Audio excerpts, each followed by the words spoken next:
मैंने देखा कि राहुल गांधी जी मकर द्वार के ऊपर चढ़ रहे हैं और हम दोनों ने डिसाइड किया कि इसको पैसेज दे देना है, जिससे कि ये जो इंटेंशन है इसका कि धक्का मुक्की करे कोई, तो उसको हमने पैसेज दे दिया। सबको जो है उन्होंने मतलब आप समझिए कि गुंडागर्दी की जो पराकाष्ठा थी 2001 में, इसी दिसंबर के महीने में 13 दिसंबर को पाकिस्तान ने हमारे संसद पर हमला किया था। 19 दिसंबर को गांधी परिवार ने 2024 में उन चीजों को दोहराया। अब तो वो अर्बन नक्सल की तरह यहाँ घुस गया है। देश को अलग भागों में कैसे विभक्त करना है, कैसे अलग कश्मीर बनाना है, कैसे अलग खालिस्तान बनाना है, कैसे अलग नॉर्थ ईस्ट बनाना है। पप्पू यादव जैसे गुंडे के साथ आए, वो ही पोस्ट में ही पोस्ट में ही पोस्ट में। क्या है कि हम लोग सभी मकर द्वार के ऊपर आंदोलन कर रहे थे 10 बजे से, जैसे आज यहाँ खड़े हैं महात्मा गांधी जी की प्रतिमा के सामने। मैंने पहली बार देखा कि कोई पॉलिटिकल पार्टी, ये चौथी टर्म का मैं सांसद हूँ और मैंने पिछले 18-20 साल में जो चीज़ें देखा है उसमें अनुभव क्या है कि कोई पॉलिटिकल पार्टी कहीं आंदोलन करती है तो उस बीच में कोई आता नहीं है। रोज कांग्रेस वाले मकर द्वार पर आंदोलन करते थे, हमारे बीजेपी के कभी कोई सांसद नहीं गए। कल उन लोगों को मैंने जो है सीधा आते हुए देखा, फिर बाद में मैंने देखा कि प्रियंका जी नीचे बैठ गए, तो मुझे लगा ठीक है चलो वो भी आए, हल्ला हंगामा करेंगे, हम लोग भी करेंगे। उसके बाद मैंने देखा कि राहुल गांधी जी मकर द्वार के ऊपर चढ़ रहे हैं, तो मेरा और नीरज शेखर यही है बगल में, हम दोनों का नजर पड़ा और हम दोनों ने डिसाइड किया कि इसको पैसेज दे देना है, जिससे कि ये जो इंटेंशन है इसका कि धक्का मुक्की करे कोई, तो उसको हमने पैसेज दे दिया। पैसेज दे दिया तो वो चढ़ गए ऊपर।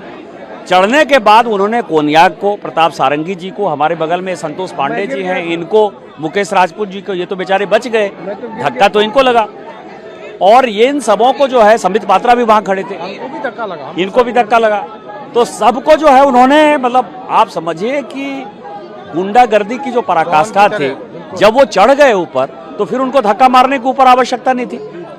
उन्होंने धक्का मारा, प्रताप सारंगी जी घायल हो गए। आप कोनियाक जिसके लिए कि आज हम लोग खड़े हैं कि नॉर्थ ईस्ट की एक महिला, शेड्यूल ट्राइब महिला, जिसके एकदम करीब आ गए, महिला को मतलब वो बयान नहीं कर पाई, वो राज्यसभा में रोई। और उसके बाद वो संसद की तरफ चले गए और फिर संसद की तरफ से आकर प्रताप सारंगी जी, जिनको हम लोग व्हील चेयर पर बैठाए हुए थे, डॉक्टर देख रहा है उनको, वहां आकर कह रहे कि ही पुस्ट में ही पुस्ट में ही पुस्ट में। आप समझिए कि एरोगेंसी की एक पराकाष्ठा है। और पहली बार मुझे किसी पॉलिटिकल पार्टी में एक जो घटिया पन्नी, गुंडागर्दी या गांधी परिवार का जो ये है कि हम राजा हैं, हमारे सामने कोई नहीं है, उसका काला चेहरा कल हमने देखा। और जिस तरह हमारे सांसदों के साथ उसने धक्का मुक्की की, दुर्व्यवहार किया, और उसके बाद उसमें जो कोई रिमोर्स नहीं था, ये मेरे संसदीय जीवन की ये पहली घटना थी। और मैं इसको मानता हूं कि 2001 में इसी दिसंबर के महीने में 13 दिसंबर को पाकिस्तान ने हमारे संसद पर हमला किया था।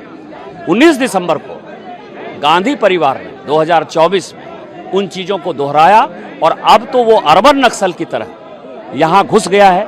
कल देवेंद्र फडणवीस जी ने जो कल बयान दिया है महाराष्ट्र के असेंबली में, वो बहुत ही डिजास्टरस है कि अर्बन नक्सलवाद के साथ, विदेशी लोगों के साथ काठमांडू में किस तरह से मीटिंग हुई।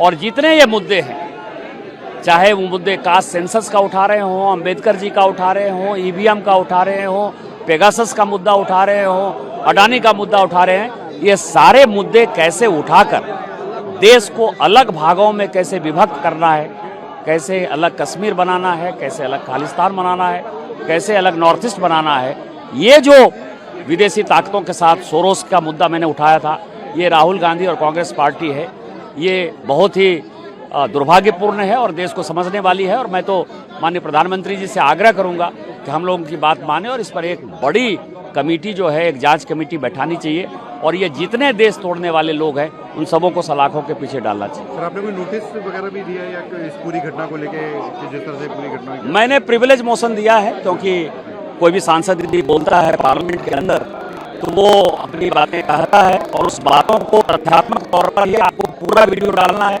माननीय अमित शाह जी के वीडियो को उसने तोड़ मड़ोड़ कर पेश किया है, इसलिए मैंने राहुल गांधी जी के खिलाफ प्रिविलेज मोशन दिया। सर, कल की तस्वीरों में एक चीज भी दिखी थी, जो राहुल गांधी वापस आए, उनका क्या एटीट्यूड, किस तरह से वो कह रहे हैं? यही तो मैं कह रहा हूँ ना कि वो सिंपैथी, एक 70-72 साल के बुजुर्ग जिनको खून बह रहा है, जिनको डॉक्टर देख रहे हैं, वहां आकर वो कहते हैं, पप्पू यादव जैसे गुंडे के साथ आए, वो ही पोस्ट में ही पोस्ट में ही पोस्ट में। मतलब आप समझिए कि 70-72 साल का कोई 45 kg का आदमी राहुल गांधी को धक्का दे देगा।